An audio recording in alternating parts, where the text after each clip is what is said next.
Well, as you can see, we've got the sun off to the left, just peeping over the top of the trees on the top of the hill.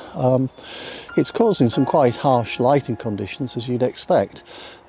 We've got a fair amount of strong sunlight hitting the moss, various things around here, and I'm going to see if I can get a nice isolated tree with a bit of interest, some interesting moss around it, and find a nice composition.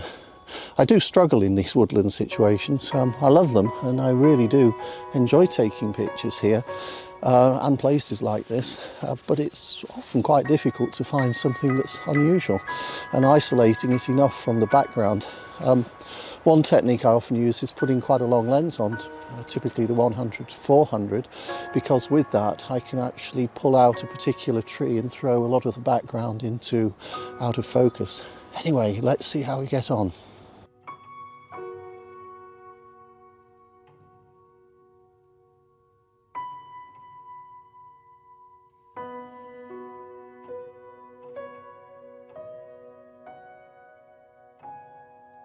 Okay, the battery on the Sony went flat again, and it's the original battery that came with it when I bought it new about 4 months ago, so I'm a bit pissed off, quite frankly. It's let me down 2 or 3 times. Luckily I've got a couple of spare batteries. They're third-party batteries, but they've never let me down. Anyway, assuming I didn't get all of the last bit of film sorted before the battery went, I'm framing this tree up quite tightly with the 2 trees in the foreground and the bit of moss on the base of the trees here. It's millimetre accuracy here because the 2 trees nearer me are just out of frame to your right, and moving the tripod as much as a few millimetres is enough to alter the balance of the frame. So I've got it where I want it, and I'm going to take 2 shots because the dynamic range, I want to make sure I've got it. So I'm going to actually expose for the shadows a little bit and then expose for the highlights, and then if I'm lucky I won't need to blend them, exposure blend them, but I think I will. I've got a 1/5 of a second at f14 focused on the nearer trees, and the depth of field's enough that the tree, which is about 20 feet over there, is fine. So the next thing I need to do is do a dark frame. So let's wind the highlights down so they're not clipping. So this is a much darker frame. It's -1 EV, 30th of a second f14, and you'll get that one, 2-second timer. Everyone says 2-second timer, so I feel I have to say that as well. And if Thomas Heaton started it, 2-second timer, who am I to complain and question it? Anyway, there's some more nice images to be had here, so join me at the next one.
Ah, now I see something that looks interesting.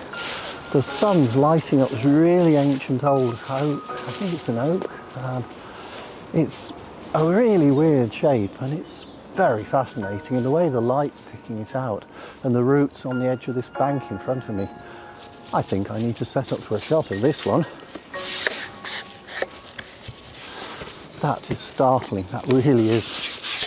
It's difficult taking pictures of trees this close up, but you don't have much choice in a wood. You are close to it, so you can't get the whole tree in, but the trick is which bits to leave out. Now from what I'm seeing here, so that's the tree I'm referring to. Look at that, and the way the side light's just picking it out.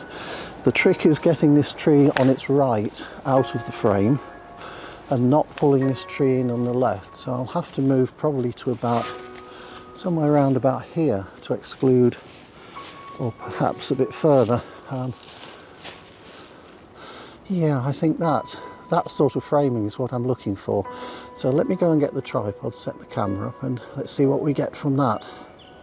Again, it's going to be another very high dynamic range, so I'll probably exposure blend that, but that is stunning. I think I might actually do it the other way up.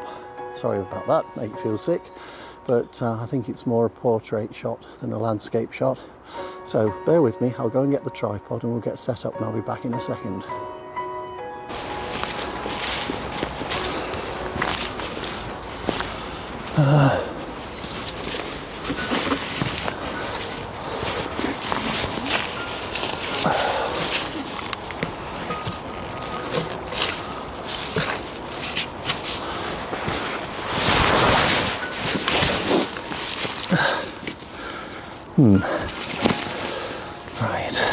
Right, okay.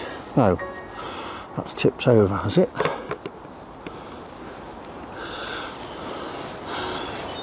Ah, there you go. Dog walking, the pleasures. And they are pleasures actually. I love walking the dog, it's good for me, it's good for him. And it gets a bit of exercise in. Oh blimey, that, I've only just turned it on, I haven't even framed it yet. That is something else. And as much as the sky very often detracts from images like this, I think in this case it's actually making it really quite pleasant. So let's, I've got -2 still wound in, let's get that back to 0 and see what we've got to play with here. I hope the light doesn't go. There's a bit of cloud creeping in. It might go quite quickly, so I'll have to get on with taking these shots. Always mindful of the corners whenever you've got, well, you've always got corners in a frame, whichever way up it is. I've got the camera in portrait orientation. I think that makes for a far better image. But you've got to think of diagonals on the picture, and if something's leading out of the frame, try to make sure it's in the corners, because if it's anywhere else, it leads the eye out, and that can be incredibly distracting. So I've got some highlight warnings coming up here, so I'm a little bit tight in on the trunk now. I'll have to put a bit more negative in to get rid of the highlight warnings. I've got -0.3 because it's really quite a hot spot on this face of the tree, this side.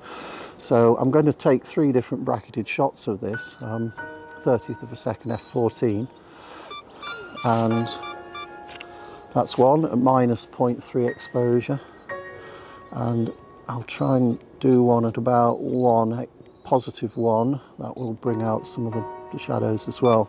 And then I'll do one where the highlights are completely blown out, but at least I've got detail in the shadow, because the trunk's in absolute complete shade here.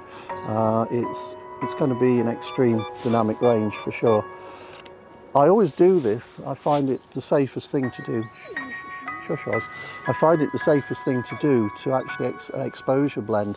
The Sony's got a massive dynamic range, and I never quite trust the image on the back, because as probably all of you know, the image that's shown is actually a JPEG that the processors quickly pull together from the raw data on the sensor, and as a result it doesn't really reflect the image as well. It can often indicate that highlights are blown out when they're not, and I find that really quite confusing, and it's very misleading when that happens. And I've just spotted something, I hadn't noticed it. There's a single pine tree about 20 feet behind this one, leaning at a funny angle, and it's in all the gaps between the branches. It's quite distracting. I'm going to actually move the camera and see if I can get to a point where that isn't actually a problem. So bear with me. Yes, that was bothering me, that diagonal tree.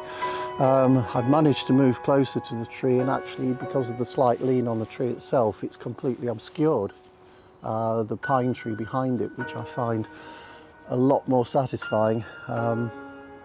Makes the image look a lot more complete without the distracting diagonal disappearing. I'll show you both pictures and you can make your own minds up, and any comments in the section below would be appreciated. So I'm going to do the same thing from here. I'm going to take 3 shots. The dog seems to have disappeared. Oh, he's over there. And we'll probably exposure blend those as well. But I'm really liking the contrast on this tree trunk with all the bright sunlight and the shadows it's creating. So I'll get on and take those shots now. So first of all, we want a nice dark one. I'm doing a very dark one because I don't want the sky blown out, and it's such a high dynamic range. I do want to include the sky because being on a hill, it's quite difficult to exclude the sky, to be quite blunt about it. So come on here, Ozzy, out the way. Walk on part there, or is it the trot on part from the dog? 30 of the second F4, minus 0.3. I've got no blown highlights. And now let's just wind the the compensation up to get the shadows.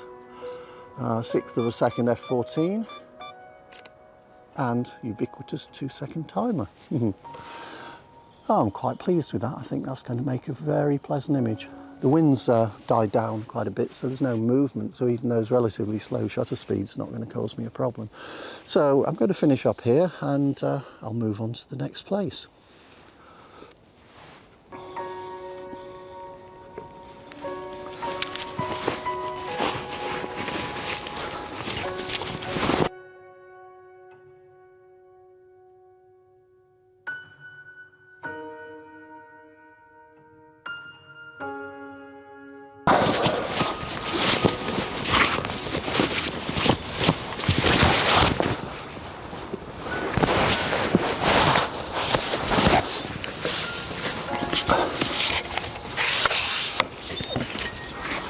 I think I might have mentioned before how much I love this Sirui tripod. It really is so sturdy. It's a chore carrying it around because it's not the lightest piece of kit on the planet, but by God is it solid. Anyway, onwards to the next place.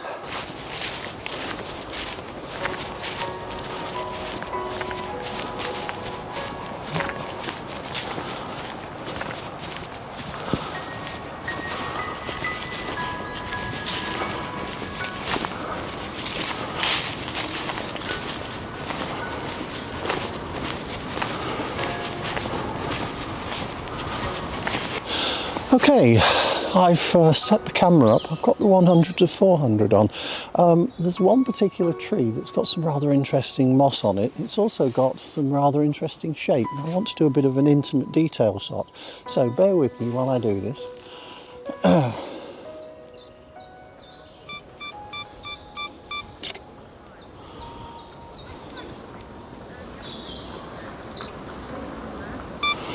Two shots should be enough.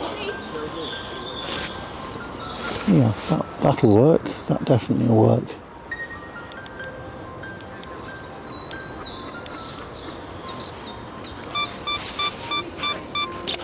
Yeah, this shot's all about the chaos that exists in nature. The branches are just everywhere, and how and why, it's just the way it is. Complex shapes build up. A friend of mine, Hans Strand, has witnessed something called, I think it's called crown sharing or something, where the trees grow up all to the same height, but none of the branches interfere with each other. He's got some very spectacular shots from a forest in Indonesia that shows this. The trees all compete to go up the same height, and then their leaves spread out, and there's gaps between the crowns on each of the trees. And it's only a tiny gap, and it's precision. It just interlocks without touching. Very clever. Don't see that in England, but there's quite a lot of chaos in that tree, and I'm just trying to capture that in an image. I don't know if this one will work. Out of all the ones I've taken today, this probably will be the one that I probably don't put up, but we'll see. I'll see what I do with it when I get back. Anyway, we're pretty much done here. I'll get the whiny dog back in the car, drive the 4 miles back home, and post-process these and see if I've got anything half reasonable. It's just nice to be out, especially under the current circumstances. Anyway, I hope all you guys keep well, and I look forward to your comments as ever. And if you like it, please do that. And if you don't like it, don't do that. Anyway, if you don't like it, you don't like it. I hope I produce material that people like and find interesting. These shots, by the way, are very narrow depth of field because I've got it wound down to 5.6, so I'm only focusing on the main tree in the shot itself. So there will be out of focus elements before and in front of the tree. So let's see if it worked.